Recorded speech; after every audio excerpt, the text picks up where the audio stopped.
नमस्कार विद्यार्थी मित्रांनो, स्वागत आहे तुमचं आपल्या यूट्यूब चॅनलवर. तर विद्यार्थी मित्रांनो, पार्च्युरेशन हे आज आपण स्टडी करणार आहोत. Parturition it is a process in which mother give birth to their baby.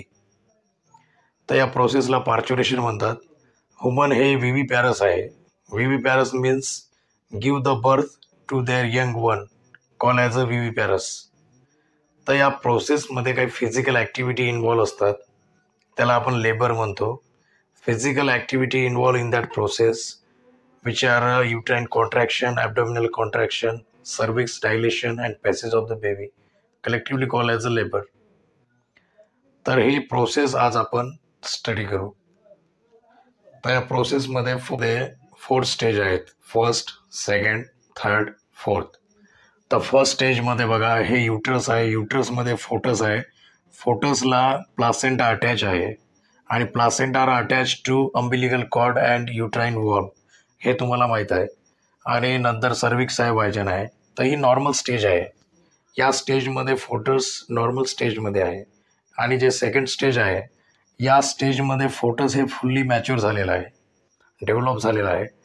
तर developing of the foetus secrete ACTH hormone from pituitary and corticosteroid hormone from adrenal Gland.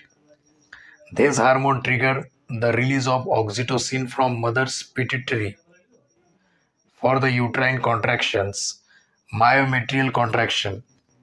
तर इथं मायोमेट्रियल कॉन्ट्रॅक्शन होण्यासाठी हे ACTH signal करते, secret करून. आणि याच्यामुळे ACTHचं जे सिग्नल आहे ना, मदरला जाते आणि मदरकडून ऑक्सिटोसिन नावाचा हार्मोन रिलीज होतो युटरसच्या मायोमेट्रियममध्ये. आणि इथं आहे ना, युट्राइन कॉन्ट्रॅक्शन होते आणि या कॉन्ट्रॅक्शनमुळे baby easily expel through the uterus. तर बेबी आहे ना, युटरसच्या बाहेर इझिली एक्सपल होते या कॉन्ट्रॅक्शनमुळे. एक्सपल्शन स्टेजच्या अगोदर डायलेशन स्टेज असते. डायलेशन स्टेजमध्ये सर्विक्सचं डायलेशन होते. डायलेशन ऑफ द सर्विक्स, या स्टेजमध्ये सर्विक्सचं डायलेशन होते. जे फोटलच्या आजूबाजूला ॲम्निओटिक फ्लूड आहे, हे फ्लूड रप्चर होते आणि या फ्लूडमुळे स्पेस आहे ना सर्विक्समधला वाईड होतो. Narrow space going to wide. आता सर्विक्समध्ये नॉर्मल स्टेजमध्ये सर्विक्स कसं आहे, नॅरो आहे. आणि जेव्हा डिलिव्हरी होते त्यावेळेस हे स्पेस आहे ना वाईड होते आणि याच्यामुळे आहे ना बेबी आहे ना इझिली सर्विक्स आणि वायजन थ्रू आहे ना मूव्ह होते. म्हणजे स्ट्रॉंग युट्राइन कॉन्ट्रॅक्शन त्याला पुश करते पुढे. आणि नॉर्मल डिलिव्हरीमध्ये फोटसचा जो हेड आहे हे फॉरवर्ड डायरेक्शनमध्ये असतो. त्याला क्राउनिंग ऑफ द हेड असं म्हणतात. आणि strong uterine contractions push the baby toward the cervix. आणि फोर्थ स्टेजमध्ये बेबी आहे ना, बेबीची डिलिव्हरी झालेली आहे. आता इथं फोटोच नाही, काहीच नाही.